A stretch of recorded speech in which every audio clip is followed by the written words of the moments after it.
आज हम लोग देखेंगे उदारवादी युग, ठीक ना। उदारवादी युग का शासनकाल जो है ना 1885 से 1905 तक को जो है हम उदारवादी युग कहते हैं। 1885 से 1905 को कौन सा वो कहते हैं? उदारवादी युग कहते हैं, ठीक है। जिस कारण इस अवधि को उदारवादी युग भी कहा जाता है, ठीक है। उदारवादी युग के प्रमुख नेता के रूप में दादा भाई नौरोजी, फिरोज शाह मेहता, उमेश चंद्र बनर्जी, आनंद मोहन बोस, गोपाल कृष्ण गोखले इत्यादि का विवरण मिलता है। तो उदारवादी युग में किन किन व्यक्तियों का योगदान नाम मिलता है? तो दादा भाई नौरोजी, फिरोज शाह मेहता, उमेश चंद्र बनर्जी, आनंद मोहन बोस, गोपाल कृष्ण गोखले, ठीक है। इनमें से दादा भाई नौरोजी 1887 में, ठीक है, दादा भाई नौरोजी 1887 में और सुरेंद्र नाथ बनर्जी 1888 में इंग्लैंड गए थे। तो दादा भाई नौरोजी इंग्लैंड कब गए थे? 1887 में, ठीक है। सुरेंद्र नाथ बनर्जी कब गए थे? 1888 में गए थे, ठीक है। दोनों ने मिलकर 1889 में भारतीय राष्ट्रीय कांग्रेस के ब्रिटिश समिति का गठन किया था। तो सुरेंद्र नाथ बनर्जी और दादा भाई नौरोजी ने 1889 में मिलकर भारतीय राष्ट्रीय कांग्रेस के ब्रिटिश समिति का स्थापना किया था। भारतीय राष्ट्रीय कांग्रेस का ब्रिटिश समिति का स्थापना किया था। कब किया था? 1889 को। कौन कौन मिलकर किया था?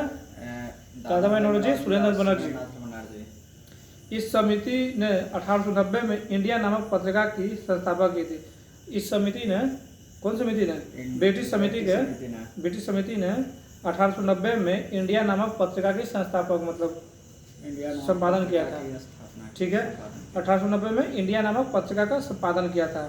1890 ईस्वी में दादा भाई नौरोजी ने यह घोषणा किया कि 1892 में भारतीय राष्ट्रीय कांग्रेस का वार्षिक सम्मेलन लंदन में होगा। 1890 में दादा भाई नौरोजी ने यह घोषणा किया कि 1892 में भारतीय राष्ट्रीय कांग्रेस का वार्षिक सम्मेलन कहाँ होगा? लंदन में होगा। तो 1892 में भारतीय राष्ट्रीय कांग्रेस का सम्मेलन लंदन में होगा। ये किसने और कब कहा था? दादा भाई नौरोजी ने किया था। कब किया था? 1890 में कहा था। लेकिन संयोगवश वहाँ आम चुनाव हो रहे थे, जिस कारण लंदन में सम्मेलन नहीं हो पाया था, ठीक है। हाउस ऑफ कॉमन्स का सदस्य बनने वाला प्रथम भारतीय कौन थे? दादा भाई नौरोजी थे। हाउस ऑफ कॉमन का सदस्य बनने वाला प्रथम भारतीय कौन थे? दादा भाई नौरोजी थे। इन्होंने कौन सी पार्टी से चुनाव जीता था? लिबरल पार्टी से। लिबरल पार्टी से। और किस जगह से जीते थे? फिंसबरी से। फिंसबरी नामक जगह से चुनाव जीते थे। कौन जगह से चुनाव जीते थे?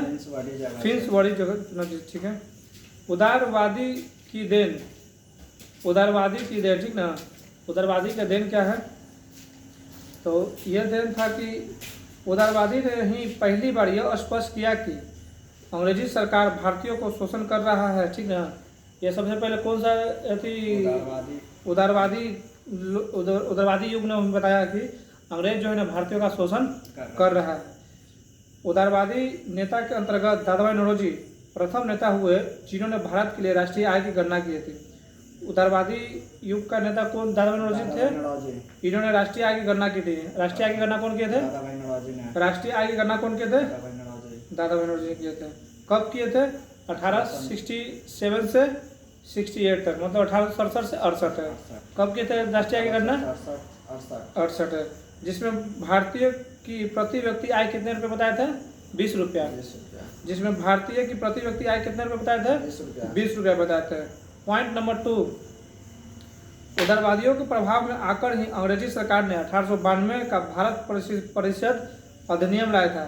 तो किसके प्रभाव में आकर अंग्रेजी सरकार ने 1892 का भारत परिषद अधिनियम लाया था? उदारवादी युग के, ठीक है। इसी अधिनियम ने पहली बार भारत में निर्वाचन पद्धति की शुरुआत हुई थी।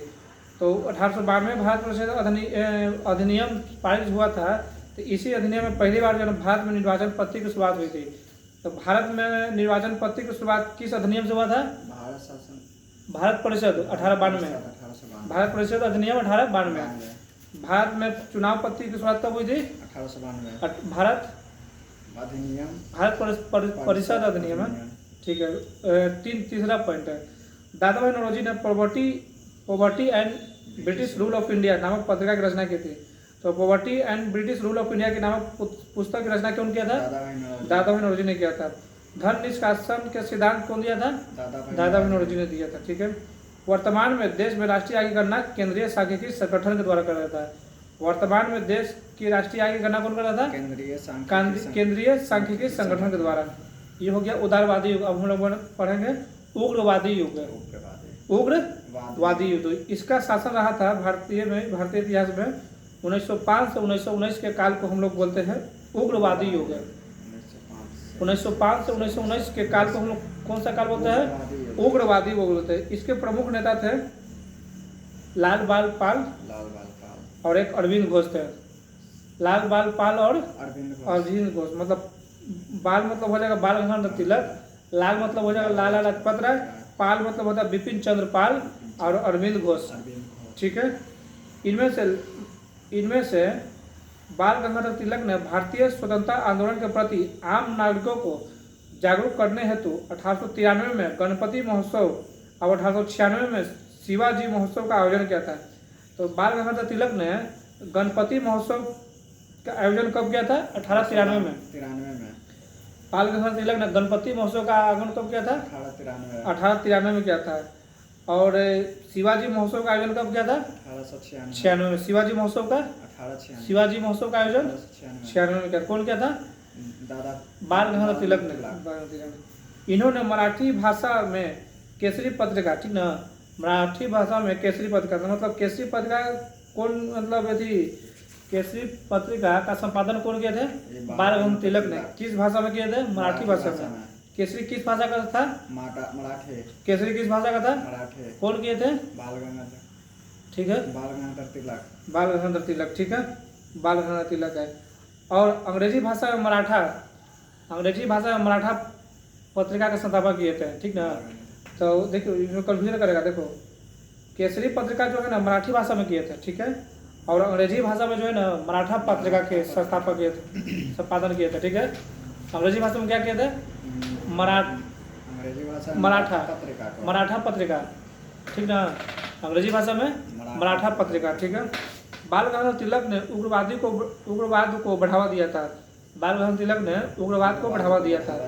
बाल गंगाधर तिलक है पत्रकार का निर्वहन करते हुए जेल जाने वाले प्रथम व्यक्ति थे। बाल गंगाधर तिलक जो है पत्रकार का निर्वहन करते हुए जेल जाने वाले पहले व्यक्ति थे।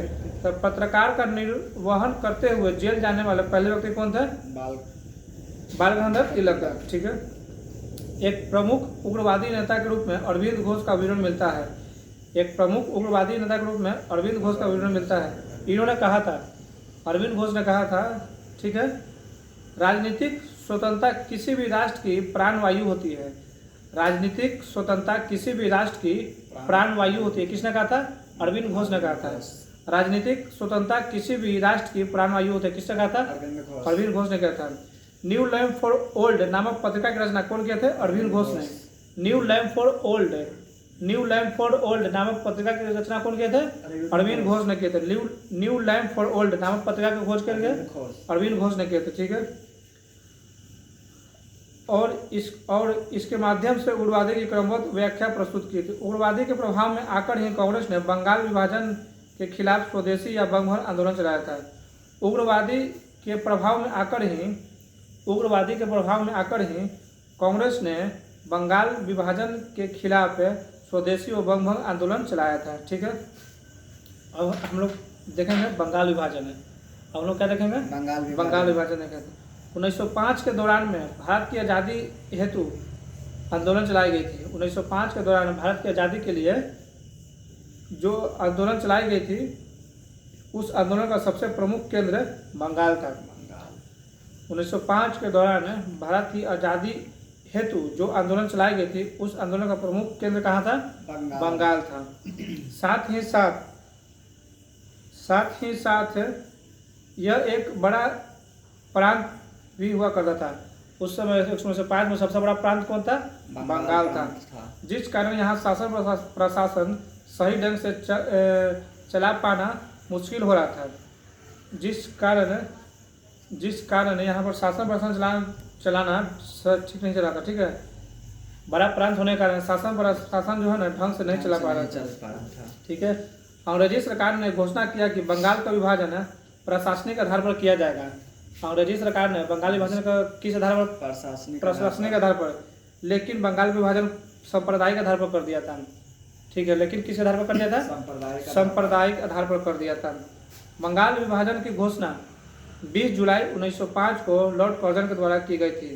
बंगाल विभाजन की घोषणा कब की गई थी? 20 जुलाई 1905 को लॉर्ड कर्जन के द्वारा।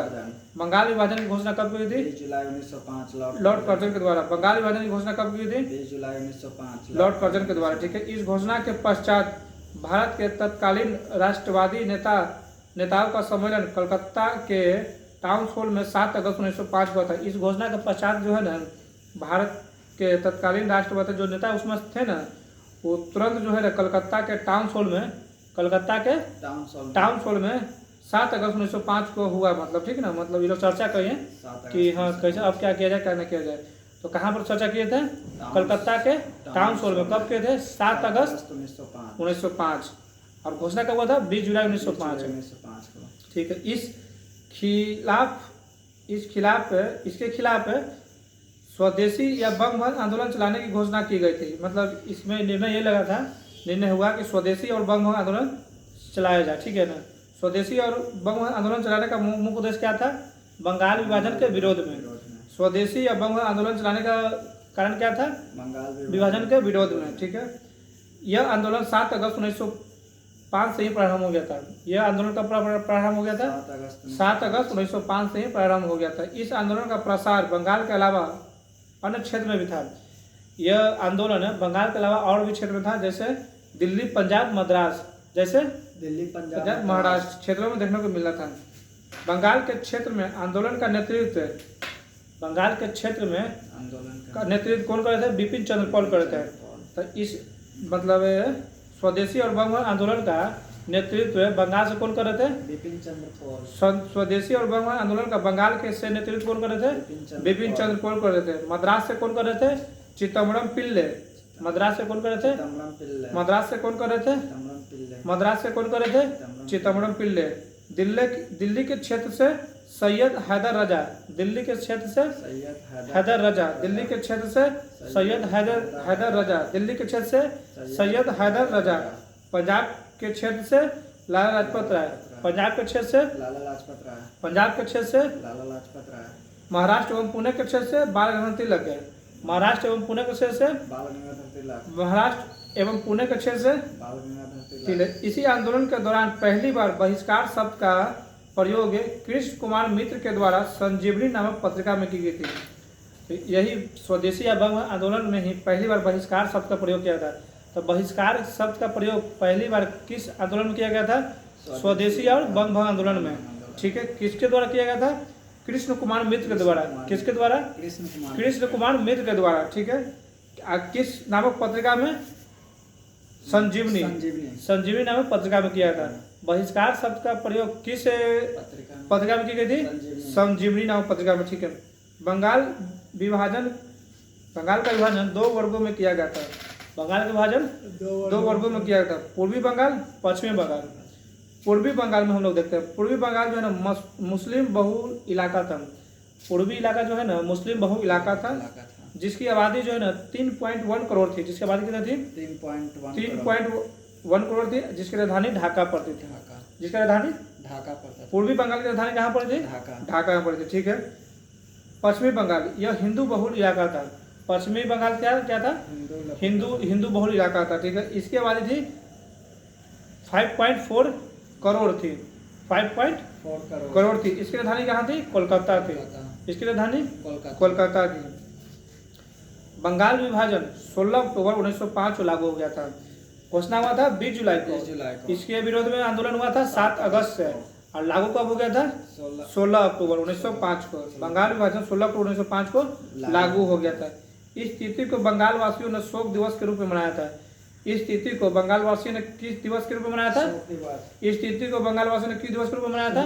शोक दिवस के रूप में मनाया था। इस तिथि को पूरे बंगालवासी सड़क पर निकले थे। इस तिथि को पूरे बंगालवासी जो है ना सड़क पर उतरे थे, गंगा में स्नान किए थे। गंगा में स्नान किए थे। साथ ही साथ काली पूजा का व्रत रखा था। थोड़ा सा स्टॉप करो तो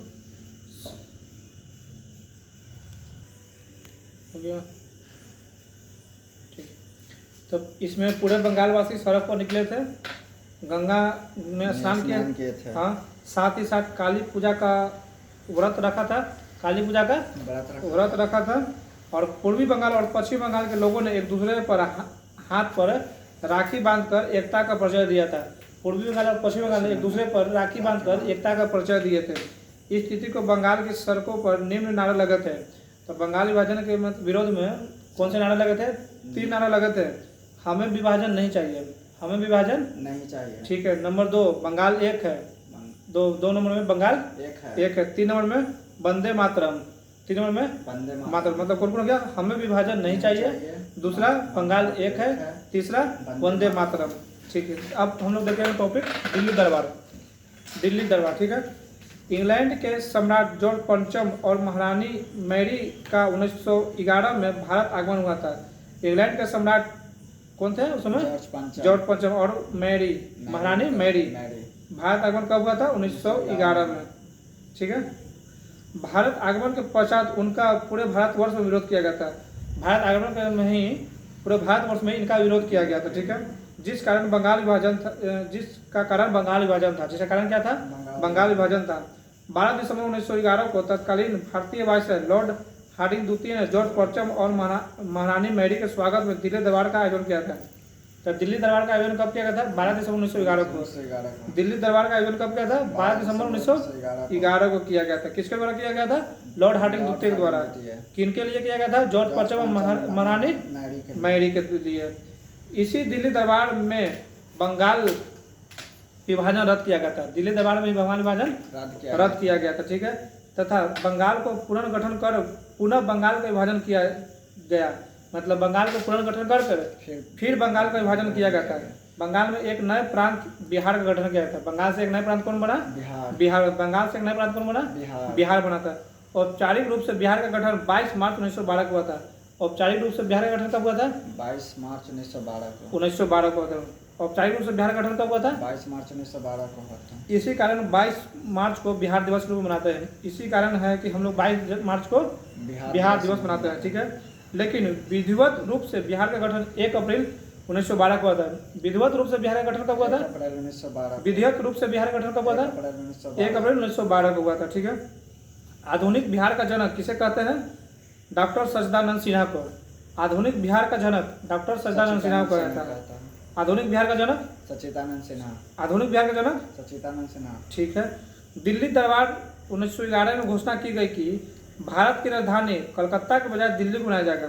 दिल्ली दरबार में 1911 में घोषणा की गई कि भारत की राजधानी कलकत्ता के बजाय कहाँ होगी? दिल्ली होगी। कलकत्ता के बजाय कहाँ होगी? दिल्ली होगी। तत्पश्चात 1 अप्रैल 1912 से भारत की राजधानी दिल्ली बन गई थी। 1 अप्रैल 1912 से भारत की राजधानी दिल्ली हो गई। 1 अप्रैल 1912 से राजधानी दिल्ली हो गई थी। इससे पहले 1974 से 1911 तक भारत की राजधानी कलकत्ता बनी थी। 1774 से 1774 से 1911 तक कलकत्ता राजधानी थी भारत की, ठीक है। अब हम लोग देखेंगे मुस्लिम लीग। मुस्लिम लीग की स्थापना 30 दिसंबर 1906 को लॉर्ड मिंटो द्वितीय की प्रेरणा से ढाका में हुई थी। मुस्लिम लीग की स्थापना कब हुई थी? 30 दिसंबर 1906 को। मुस्लिम लीग की स्थापना 30 दिसंबर 1906। मुस्लिम लीग की स्थापना 30 दिसंबर 1906। मुस्लिम लीग की स्थापना 30 दिसंबर 1906 को। किसके द्वारा? लॉर्ड मिंटो द्वितीय। लॉर्ड मिंटो द्वितीय की प्रेरणा से, लॉर्ड मिंटो द्वितीय की प्रेरणा से कहाँ हुई थी? ढाका में हुई थी। किसके द्वारा हुई थी? तो आगा खां, बकार उल मुल्क और सलीमुल्लाह। किसके द्वारा है? आगा खां, बकार उल मुल्क, बकार उल सलीमुल्लाह, ठीक है।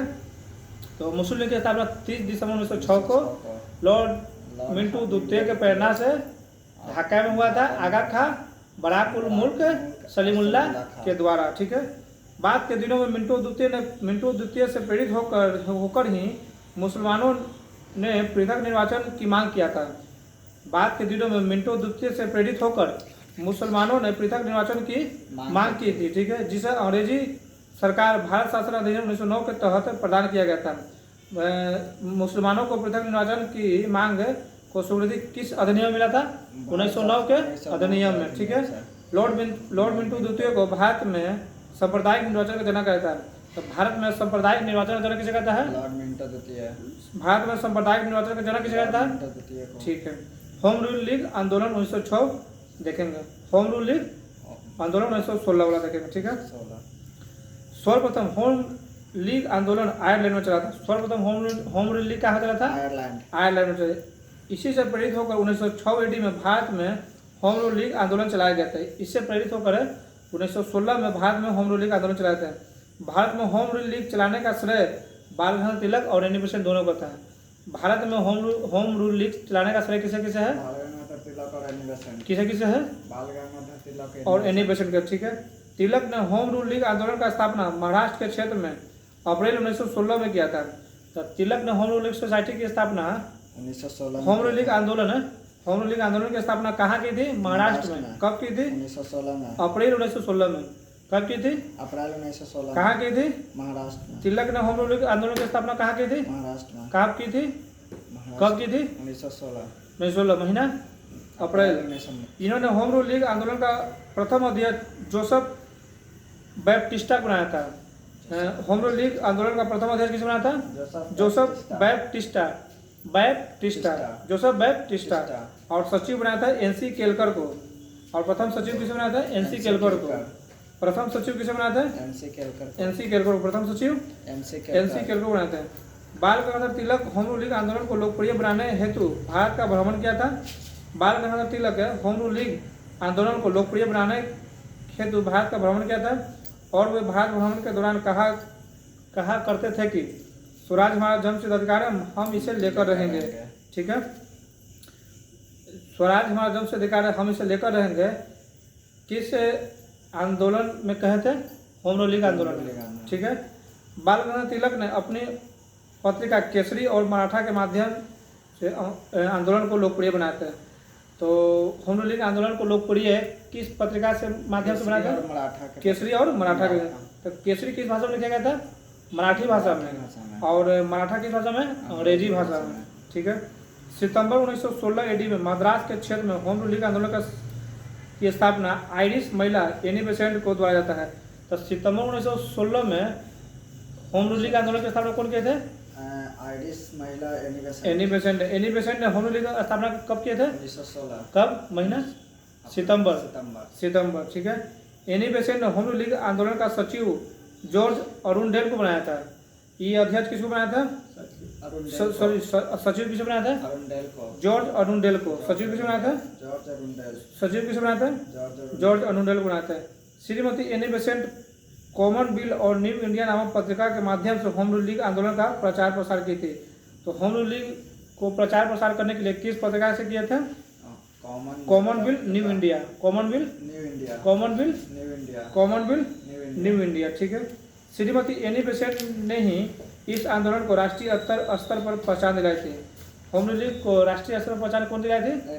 एनी बेसेंट ने दिलाई थी, ठीक है। कालांतर में तिलक और Annie Besant home rule league आंदोलन दोनों एक हो गए थे। आगे चलकर तिलक और एनी बेसेंट का होम रूल लीग आंदोलन दोनों एक हो गए थे, ठीक है। होम रूल लीग आंदोलन ने ही श्रीमती एनी बेसेंट को लोकप्रिय बनाया। होम रूल लीग आंदोलन ने ही श्रीमती एनी बेसेंट को लोकप्रिय बनाया था, ठीक है। श्रीमती एनी बेसेंट को उसी लोकप्रियता को देखते हुए कांग्रेस ने 1917 के कोलकाता अधिवेशन की अध्यक्ष चुन लिया था, ठीक है। तो इस लोकप्रियता को देखते हुए राष्ट्रीय कांग्रेस जो है 1917 का कलकत्ता अधिवेशन का इन्हें अध्यक्ष चुना था, ठीक है। एनी बेसेंट कांग्रेस की अध्यक्षता बनने वाली प्रथम महिला थी। कांग्रेस के अध्यक्ष बनने वाली प्रथम महिला एनी बेसेंट थी, ठीक है। अगस्त 1917 में मॉन्टेस्क्यू घोषणा आई, ठीक है। अगस्त 1917 में मॉन्टेस्क्यू घोषणा कब आई? 1917 महीना? 1917। अगस्त 1917 में। अंग्रेजी सरकार क्रमबद्ध तरीके से भारत में उत्तरदायी सरकार की स्थापना करेगी। इसमें अंग्रेजी सरकार ने कहा था कि क्रमबद्ध तरीके से भारत में उत्तरदायी सरकार की स्थापना करेगा, ठीक ना? क्रमबद्ध तरीके से। हाँ, इसी घोषणा के कारण श्रीमती एनी बेसेंट ने खुद को होम रूल लीग से आंदोलन से अलग कर लिया था। तो किस घटना के कारण एनी बेसेंट ने होम रूल लीग से अलग हो गए थे? मॉन्टेस्क्यू। ये घोषणा में क्या था कि क्रमबद्ध तरीके से भारत में उत्तरदायी सरकार की स्थापना किया जाएगा, ठीक है। जुलाई 1918 में मॉन्टेस्क्यू घोषणा छपी। जुलाई 1918 में मॉन्टेस्क्यू घोषणा छपे। जुलाई 1918 में मॉन्टेस्क्यू घोषणा छपे। छपी, ठीक है। इस घोषणा को लेकर कांग्रेस पुनः 2 वर्गों में विभाजित हो गई थी। तो इस घोषणा को लेकर कांग्रेस फिर से 2 वर्गों में विभाजित हो गई थी। जहां उग्रवादी नेता मॉन्टेस्क्यू घोषणा की आलोचना कर रहे थे, जहां उग्रवादी नेता जो है ना मॉन्टेस्क्यू घोषणा क्या कर रहे थे, को जी विरोध कर रहे थे, ठीक ना। जहां उग्रवादी नेता मॉन्टेस्क्यू घोषणा को क्या कर रहे थे, विरोध कर रहे थे, आलोचना कर रहे थे, ठीक है।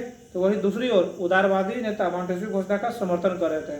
उदारवादी नेता लोग क्या कर रहे थे, समर्थन कर रहे थे मॉन्टेस्क्यू घोषणा को, ठीक है। करते हुए भारत के लिए मैग्ना कार्टा कहा था। तो भारत के लिए मैग्ना कार्टा मॉन्टेस्क्यू घोषणा को कहा था, कौन से युग कहा था, उदारवादी युग में कहा था। भारत के लिए मैग्ना कार्टा कौन युग को कहे थे, उदारवादी युग थे, ठीक है। अर्थात दूसरे शब्दों में हम कह सकते हैं कि कांग्रेस में दूसरी बार विभाजन 1918 में होता है। पहली बार कब हुआ था, 1907 में। दूसरी बार 1918 में, ठीक है। 1918 में एस एन बनर्जी ने, मतलब सुरेंद्र नाथ बनर्जी के नेतृत्व में अखिल भारतीय उदारवादी संघ की स्थापना की थी। अखिल भारतीय उदारवादी संघ की स्थापना किसके द्वारा किया गया था, कब किया गया था, 1918 में। अखिल भारतीय उदारवादी संघ की स्थापना कब किया गया था, 1918। टॉपिक हम लोग आज खत्म हो गया है।